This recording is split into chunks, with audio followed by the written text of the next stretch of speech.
Jaya and welcome to my channel. This is my first ever vlog and one thing you need to know about me is that I love calligraphy. Matagal ko nang gustong matutong mag-calligraphy but it was only year 2018 when I was able to pursue this passion. One major concern that I have kasi before is wala akong gamit. But that is just an excuse. Because the truth is, you can learn calligraphy pretty much with any pens that you have right now. May it be an ordinary pen, a brush pen, a highlighter, or a marker. Kaya naman, for today's video, I will be showing to you my pen collections in doing calligraphy. So, tara, samahan niyo ako. So, ang pinakaunang ipapakita ko sa inyo is yung pinakaunang gamit na mayroon ako. I was just starting to learn calligraphy. And that is the Dong-A Fine Tech in color black. And I've been using this pens since college. I have in the colors of black, green, orange, and violet. I also have different versions of the Dong-A, like the Dong-A High Glider in color brown. And then my metal, Dong-A My Metal in the color of gold and silver. I also have the same version in pastel naman siya, the color of white. And this one only works for me for colored pens. And then for effects, I have Jelly Roll in color white. I have the Dong-A Hexaplast Fine Liner in 10 pieces. I have the 10 pieces. And then I have the same version but different brands. And this is the Artline Supreme Fine Pen. So your question might be, how are you going to do calligraphy with just this kind of pen? And I'll show it to you. So in calligraphy kasi, they have this term faux, or it means fake. Okay? And they have this advice for beginners that you fake it until you make it. Take for example, I'm going to write here the word love. And as you can see, ganyan lang yung effect na magagawa niya. And as you all know, in calligraphy, they have these two versions of strokes wherein the downstrokes are thick, on the other hand, the upstrokes are thin. So dito, ang gagawin natin, babalikan lang natin yung mga strokes na pababa.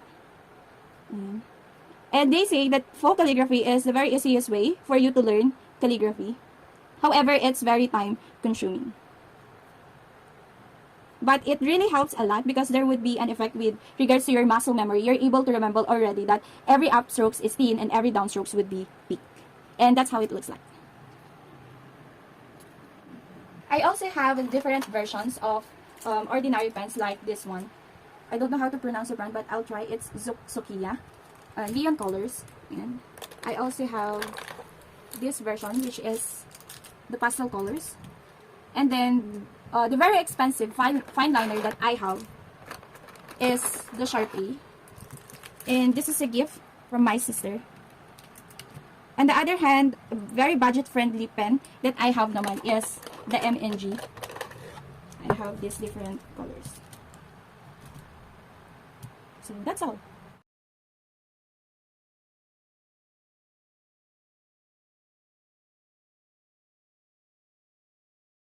Next off is the brush pens. And the very first brush pens that I have is the Art Attack. And this was a gift from me also from Ma'am Annie. And when I was using this one before, ang ginagawa ko pa lang is I'm applying the faux calligraphy. And this is how I do it before pa.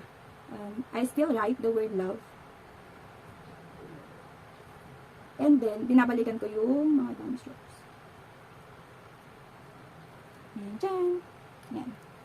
And this brush pens from Daiso was recommended to me by my batchmate, high school batchmate. And it's very helpful, no, and recommended for beginners. However, ubos na yung tinta niya. Maganda yung tip nito. It's very easy to control. Yeah. Then, I also bought a brush pen from Miniso. And it has dual tip, a fine tip, and then a brush pen. And as you can see in here, frayed na yung tip ng brush pens. Recently ko lang nalaman that in calligraphy, you must be very careful din in the kind of paper that you are using. Kung hindi, ganyan yung mangyayari. And what's the problem with a brush pen with this kind of tip? It's already very hard to make thin strokes, thin upstrokes. But still, you can use it naman. So, yeah.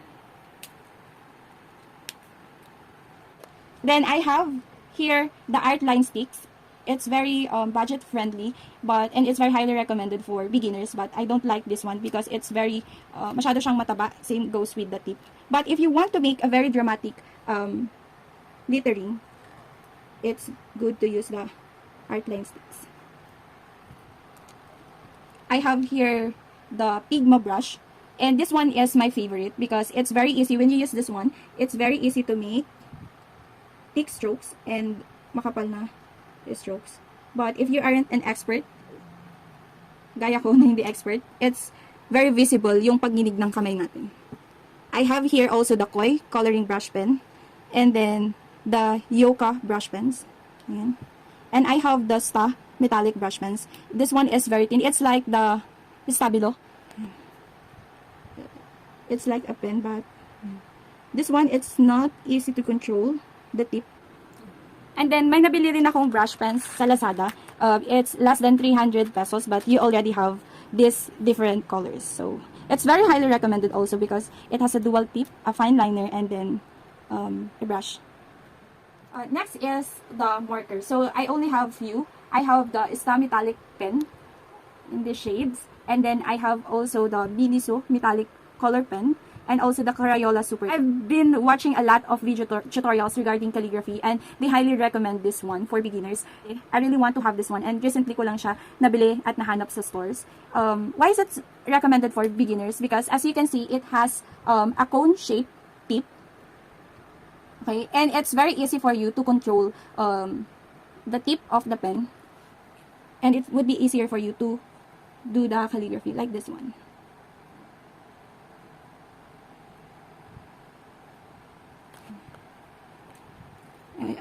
I'm going to show it to you also how it's done in the stylic nila. Hindi ganun ka-dramatic yung kakaiba ng strokes, but still you can see the difference. That's how you do it.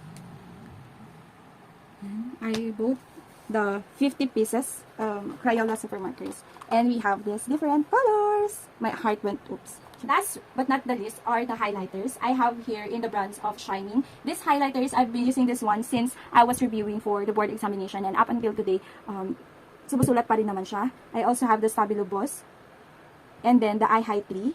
I also have the Miniso color markers. So, mayroon siyang mataba na tip, and then payat or manipis. Also have the Titus highlighter. Ito naman binigay sa akin ni Ma'am Jen. And then the Faber-Castell Text Liner 38. Paano naman tayo makakagawa ng calligraphy using this one? So, I'll show it to you. There are different versions in how you're going to hold the pen. The first thing is, every now and then, you need to lift your hand. For example, upstrokes is thin. So, let's tip, and then you adjust it. You do it like that. And then, manipis ulit. Go for thick, thin, thick, thin. Or, if you're holding the pen like this one, you're not going to adjust or lift or do anything about it. Look.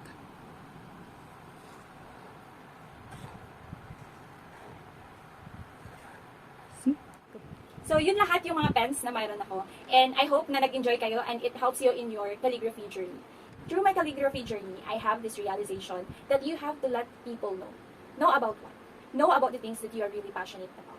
Tell them that you want to learn calligraphy or any skills that you want to learn. Gusto kong matutunan ganito, mga ganun. Involve. Because for sure, they will be there to support you. Take my experience as an example. Most of the pens that I have in here are just gifts from the people close to me. So, thank you and be all for today. Goodbye!